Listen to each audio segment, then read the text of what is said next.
Há uma compreensão bíblica que nós vamos resumir, vamos dizer, de uma maneira, vamos dizer, muito simples, mas uma maneira, vamos dizer, comentada. São ideias da Bíblia que nós iremos passar comentadas e revisadas à luz das experiências e do amadurecimento espiritual que Deus nos tem dado, ok? Então, os textos bíblicos, das ideias bíblicas, são essas aí, que eu vou ler para vocês. Está dizendo lá o seguinte: quem não tiver deixado pai, mãe, filho, irmãos, casas, campos, por amor de mim, não é digno de mim, ok? Então são essas ideias aí bíblicas, são duas ideias bíblicas que estão aí. E logo depois vem uma outra ideia bíblica quando ele diz: porque ninguém tem maior amor do que este, a saber, o de dar a alguém a sua vida para salvar outro. Também é ideia bíblica. Tudo colecionado dentro de um pensamento só, mas é ideia bíblica. E então os apóstolos disseram, a respeito dessas ideias bíblicas, os apóstolos disseram: ora, eis que nós tudo largamos para te seguir. Largamos pai, mãe, filhos, irmãos, casa. Então, de que mais te queixas? Nós largamos tudo por ti. E o de que mais te queixas também é bíblico. Está lá na carta aos Romanos. Bom, aí depois vem a culminância, dentro das ideias bíblicas, falando a respeito disso. E a culminância é assim: onde está o teu tesouro, ali estará o teu coração. Isso também é bíblico. E está, vamos dizer, no bojo dessas ideias. Aí diz: onde está o teu tesouro, ali estará o teu coração, porém teu coração só estará livre para me amar Jesus, se abandonares o teu tesouro por amor de mim. Então, teu coração só estará livre para me amar Jesus, se abandonares o teu tesouro por amor de mim. Então, o tesouro aí, podemos dizer que são o quê? A paixão, aquela paixão secreta, a paixão mais profunda que você tem. Poderíamos aí traduzir como vício, né? Um vício, um verme. É uma coisa que você ama tanto, se apegou tanto, se aferrou tanto, que você não consegue mais passar sem aquela coisa e sem uma crise de abstinência profunda. Podemos imaginar isso aí através do modelo de vício, como por exemplo o vício no álcool, o vício no cigarro, podemos ver assim. Mas só que essa ideia é para qualquer vício, não somente vícios sobre essas coisas que a gente está acostumado a ver, como drogas, álcool, fumo, etc, etc. Mas vício de toda forma, né? O vício de roubar, o vício de mentir, o vício de transar, o vício sexual, enfim, está tudo envolvido nisso aí. Então quando ele diz que se não abandonares o teu tesouro por amor de mim, teu coração não estará livre. E que tesouro é esse? Você vai abandonar o cigarro se você for fumante, você vai abandonar a bebida se você for alcoólatra, você vai abandonar o sexo se você for ninfomaníaco. Então é essa a noção que Jesus está passando aí. Então se há a necessidade de você abandonar aquilo que seu coração se apega para você seguir a Jesus, ser o discípulo dele, obedecendo àquela outra ideia bíblica que ele diz: aquele que quer seguir a mim, a si mesmo se negue, tome a sua cruz e siga-me. O a si mesmo se negue é o quê? Negar o tesouro, negar a paixão, negar o vício. Então, a si mesmo se negue, tome a sua cruz. Quer tomar a sua cruz? É uma vida de sacrifício. Uma vida de sacrifício. Então, toma a sua cruz e siga-me. Então está aí o resumo completo do que a palavra de Deus está passando para nós. E vamos agora para o segundo comentário, que vem logo em seguida a este, e eu vou ler aqui na página seguinte. Diz assim: nosso olhar não pode se dirigir às pessoas que têm muitas posses, ou mesmo que chegaram a ser ricas por esforço pessoal, sem nenhum pecado de enriquecimento ilícito. O que ele está dizendo? Olha, não olhe para as pessoas que são ricas sem nunca terem cometido um pecado de enriquecimento. Quais são os pecados de enriquecimento? É o roubo, a corrupção, o estelionato, né? Então são pessoas que não cometeram nenhum desses pecados e ficaram ricas. Como?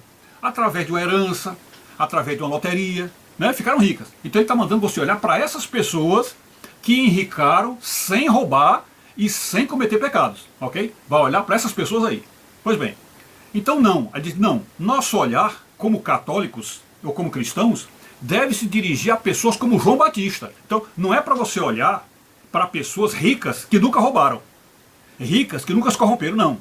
Não é essa pessoa que você tem que olhar. Você tem que olhar para pessoas como João Batista, São Pedro, São Mateus, São Francisco, Isto é, pessoas que tiveram chance de ter muitas posses e renunciar a tudo por amor da missão de Jesus, a qual se consagraram. Então imaginem aí na história dos santos, pessoas que tinham tudo e largaram tudo por Jesus. Creio que um dos exemplos melhores é o de São Francisco, né? Porque São Francisco era filho de uma família abastada, era uma pessoa que tinha tudo, né? E largou tudo para seguir a missão de Jesus. Para mim o exemplo é São Francisco, né? Porque, vamos dizer, Paulo tinha, mas não era tão rico. Pedro largou, mas não era tão rico, né? São Mateus tinha muito dinheiro, mas não tanto dinheiro. São Mateus era coletor de impostos, né? Então devia ter roubado muito nessa coisa aí, largou tudo para seguir Jesus. Pois bem, mas São Francisco é o modelo ideal. Aí diz, então, o nosso exemplo são essas pessoas, esses santos que largaram tudo para seguir Jesus. Ora, olhar para os santos é o que a Bíblia pede. A Bíblia pede isso, olhar para os santos, dizendo que eles é que são nossos modelos de seguidores de Jesus. Então os santos são os nossos modelos de seguidores de Jesus. Vou deixar 2 textos aí para vocês verem que realmente os santos são os nossos modelos de seguidores, tá bom? Pois bem, então ele diz, ora, olhar para os santos é que a Bíblia pede, é o que a Bíblia pede, dizendo que eles é que são nossos modelos de seguidores de Jesus. Como Jesus explicou para o jovem rico. Lembra do episódio de Jesus com o jovem rico? Quando o jovem rico chegou, e era santo, né? Porque praticava os mandamentos desde a infância.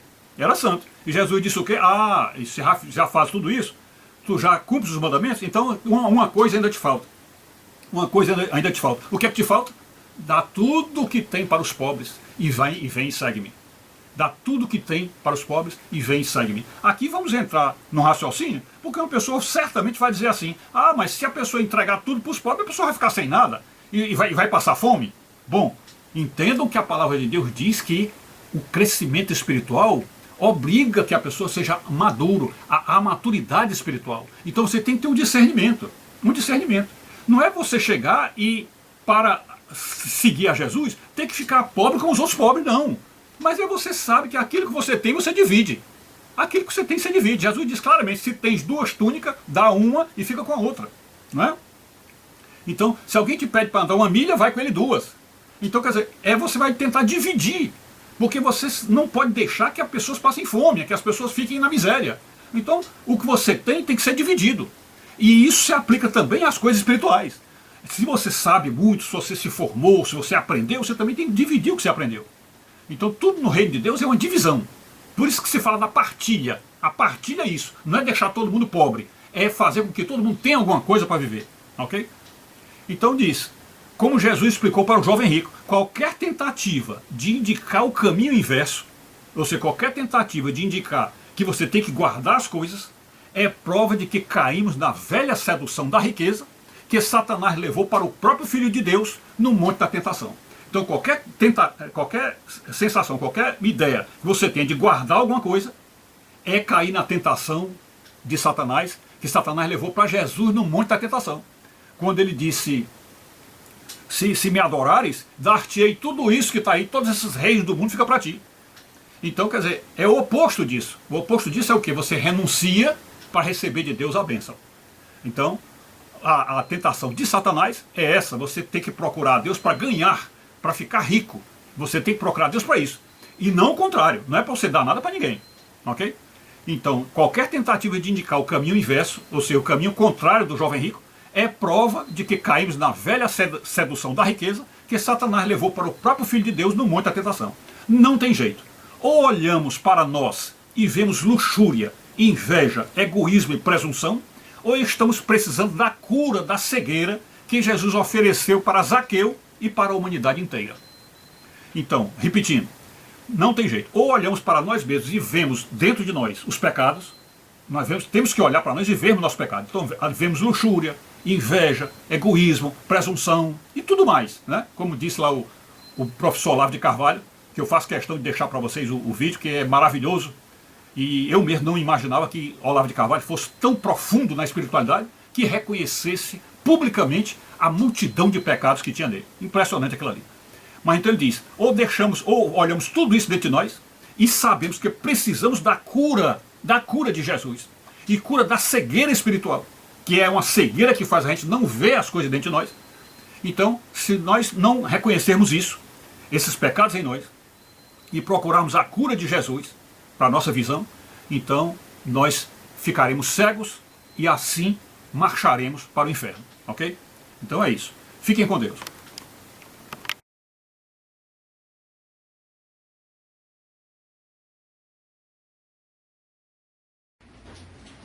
Somos feitos para a santidade, a pessoa não entende isso. Todo mundo pensa isso. Cristão, católico, evangélico, recopata. Existe assim um mundo normal, onde nós somos todos mais ou menos bonzinhos, e de vez em quando cometemos pecados, tudo aí nós vamos lá, confessamos e restabelece a nossa situação. Não é nada disso. Eu nunca ouvi falar de pecado original. Pecado original significa o seguinte: nós fugimos da ordem divina. Nós todos. Isso significa o seguinte: a existência total do ser humano é um pecado. E nós vivemos para quê? Para nos reintegrar na ordem divina. Então, o arrependimento é o sentido da vida humana. Não é uma coisa que você tem que se arrepender de vez em quando você faz um pecado. Não, meu filho, você tem que ter o sentimento do arrependimento, porque ele é que vai ser, inclusive, a base da sua felicidade. Você saber que você é um pecador, quase tudo que você faz, e que Deus está o tempo todo te perdoando, isso é uma alegria extraordinária. Agora, se você quer se sentir inocentinho, então daí você começa a achar ruim, porque Deus te botou nessa situação. Você entendeu? Não mereço nada. Eu estou aqui, estou surdo dos pés à cabeça, e no entanto Deus me mantém na existência, e ainda quer me dar uma existência melhor depois. Isso é uma felicidade. Mas a maioria dos caras, mesmo pessoa cristã, não entende isso. Ele entende, vamos dizer, a ordem humana, como se diz, existe a ordem burguesa, que são condutas decentes e indecentes. Como que é uma conduta indecente, nós confessamos, e daí Deus nos devolve os nossos direitos. Isso é totalmente blasfemo.